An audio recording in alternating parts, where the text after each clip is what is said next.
Suling Emas, Jilid 2 Bagian 9. Menyaksikan gerakan ini, Kuiseng maklum bahwa ia berhadapan lawan yang benar-benar sakti dan berbahaya, maka ia pun tidak berani main-main. Segera ia menggerakkan suling dan kipasnya untuk menghadapi permainan cambuk halilintar yang dahsyat itu.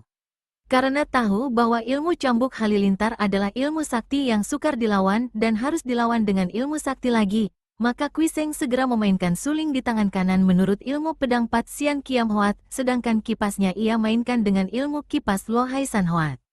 Ilmu pedang Pat Sian Kiam Hoat, 8 dewa, dan ilmu kipas Lo Hai San Hoat, mengacau lautan, telah menjadi ilmu silat yang sakti dan hebat setelah ia menerima petunjuk-petunjuk dari seorang manusia dewa, yaitu Bukek Xiansu, beberapa tahun yang lalu di puncak pegunungan Himalaya. Setelah itu dan hingga saat ini, Kuiseng tak pernah bertemu tanding yang dapat mengalahkannya.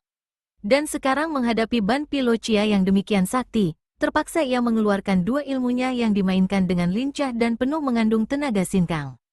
Sulingnya ketika ia gerakkan mengeluarkan bunyi melengking tinggi, lengking yang dapat memecahkan anak telinga lawan dan tepat sekali dipergunakan untuk melawan pengaruh suara cambuk yang menggelegar. Adapun kipasnya mengeluarkan angin amat kuat yang menyembunyikan totokan-totokan maut oleh ujung gagang kipas yang dua buah banyaknya. Sesungguhnya, kipas inilah yang merupakan senjata penyerang Kuiseng, sedangkan sulingnya lebih banyak menjadi senjata penahan atau pelindung dengan suaranya yang menahan pengaruh suara cambuk dan gerakannya yang menangkis datangnya ujung cambuk. Kalau Kuiseng tidak merasa heran menyaksikan kehebatan ilmu cambuk lawannya, sebaliknya Ban Pilocia kaget dan heran bukan main menyaksikan gerakan lawan. Raksasa gundul ini tadinya memandang rendah kepada Kuiseng yang masih muda dan bersikap seperti seorang pelajar. Sama sekali ia tidak menyangka bahwa pemuda itu demikian hebat. Tangkisan suling pemuda itu sanggup menggetarkan cambuknya, sedangkan hawa pukulan kipas itu selalu mengancam jalan darahnya, sehingga terpaksa ia harus berlaku hati-hati dan mengelak dengan bantuan gerakan ujung lengan baju kiri untuk menyelamatkan diri.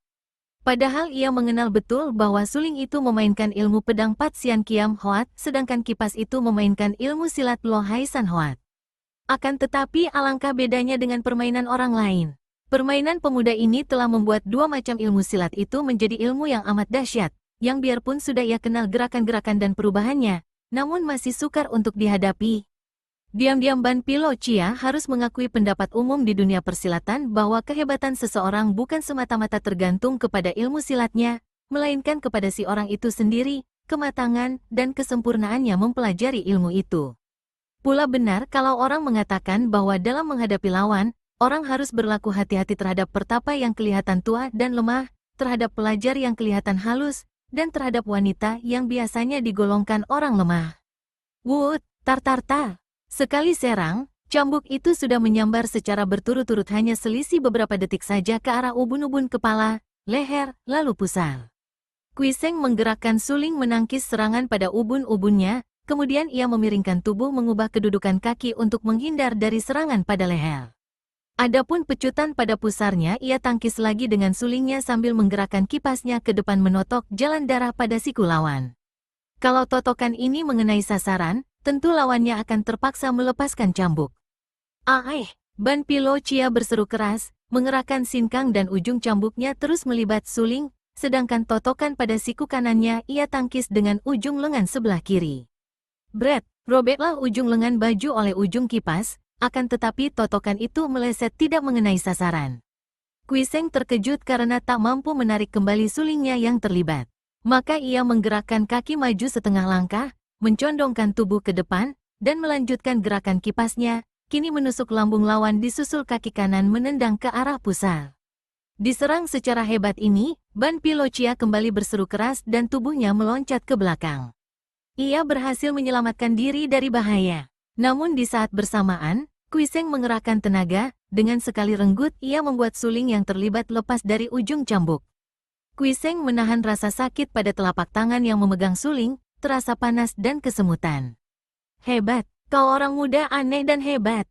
Tapi rasakan kini tangan maut Ban Pilocia, seru raksasa itu dengan suara gembira dan wajah berseri. Memang raksasa gundul ini mempunyai dua macam kesukaan, yaitu wanita-wanita muda yang cantik dan berkelahi.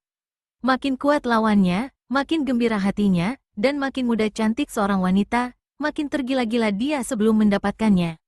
Kini Dewa Lochia berlengan selaksa itu menjauhkan diri dari lawannya. Cambuknya digerakkan dan lenyaplah cambuk itu, berubah menjadi gulungan sinar hitam yang membentuk lingkaran-lingkaran besar kecil, lingkaran yang telan menelan sehingga membingungkan pandangan mata. Juga diselingi bunyi nyaring seperti halilintar menyambar-nyambar di waktu hujan gerimis. Dengan cambuknya yang panjang, raksasa ini dapat menyerang Kuiseng dari jarak jauh tanpa bahaya diserang kembali oleh lawan yang hanya menggunakan 2 senjata pendek. Sambil menghujani lawan dengan lecutan cambuk yang merupakan jari-jari maut itu, Ban Pi Lochia lari mengelilingi Kuiseng. Kagetlah hati pemuda ini. Tak disangkanya tokoh sakti yang terkenal ini selain sakti, juga amat licik dan curang, tidak segan-segan menggunakan akal pengecut untuk mengalahkan lawan. Ia maklum bahwa kedudukannya berbahaya karena dia berada dalam lingkaran, dan dibutuhkan ketenangan sepenuhnya untuk menghadapi serangan seperti itu. Maka ia tiba-tiba menghentikan gerakannya, berdiri dengan kuda-kuda kaki sejajar di kanan kiri, tubuhnya agak merendah, suling diangkat tangan kanan tinggi melintang di atas kepala, sedangkan kipas terbuka di tangan kiri melindungi bagian bawah. Anehnya, Kuiseng malah memejamkan kedua matanya, akan tetapi seakan-akan dapat melihat jelas. Ia menggeser kaki setiap kali lawannya berada di belakang tubuhnya. Serangan-serangan membanjir datang dari belakang, kanan, dan kiri, namun semua itu dapat ia tangkis dengan suling dan dapat ia kebut dengan kipas. Hebat bukan main pertandingan ini, namun merupakan pertandingan yang berat sebelah karena Ban Pi Lochia selalu menyerang, sedangkan Kuiseng selalu melindungi diri tanpa mampu balas menyerang. Mengapa Kuiseng memejamkan kedua matanya? Apakah ia memandang rendah lawannya? Bukan, sama sekali bukan. Karena kehebatan lawannya lah, maka ia terpaksa memejamkan matanya. Untuk menghadapi hujan serangan itu, ia membutuhkan ketenangan dan pengerahan panca inderanya, pencurahan perhatian sepenuhnya. Kalau ia membuka mata, maka bayangan yang membentuk lingkaran-lingkaran besar kecil itu akan menyilaukan mata dan mengacaukan perhatiannya. Biarpun kedua matanya terpejam, namun sepasang telinganya cukup untuk menangkap gerakan lawan. Dan mengapa pula pendekar sakti yang muda ini rela mengalah dan mempertahankan diri saja tanpa mencari kesempatan balas menyerang? Ini pun merupakan siasat baginya, karena dengan cara ini, ia tidak mengeluarkan banyak tenaga. Sebaliknya lawannya akan cepat lelah karena harus banyak bergerak dan berlari-lari mengitarinya. Dengan penjagaannya yang kokoh dan kuat, ia mampu mempertahankan diri.